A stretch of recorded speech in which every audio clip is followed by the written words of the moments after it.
Madam ஒரு challenge, food challenge பண்றீங்களா? ஒன்றும் இல்லை, இந்த பச்சை மிளகாய் இருக்குல்ல, இதை நீங்க சாப்பிட்டீங்கன்னா ஒரு செட் ஆஃப் இது முடிக்க போதும் நீங்க ஒரு 500 எடுத்துக்கலாம். இன்கேஸ் உங்களால இடையில முடியல அப்படின்னா லசி குடிச்சு முடிச்சுக்கலாம். பண்றீங்களா? சரி, நான் பண்றேன். காசுன்ட்டு இல்ல, நீங்க சேலஞ்சுன்னு சொன்னீங்க இல்லையா, ஓகே, அதுக்காகவே. ஏன்னா வாழ்க்கைன்னா எல்லாமே எனக்கு சேலஞ்சா தான் இருக்கும். ஓகே, சோ நான் அதை பண்றேன். ஓகே வாங்க. ஓகே, இன்கேஸ் இடையில உங்களால முடியலன்னா லசி எடுத்து குடிச்சிருங்க. சரி, ஓகே. ஒன்னு முடிச்சிட்டீங்க, ஒரு 500 எடுத்துக்கோங்க.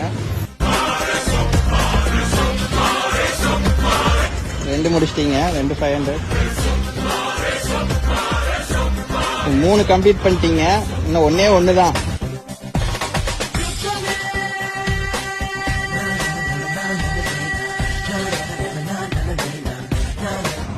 ஓகே.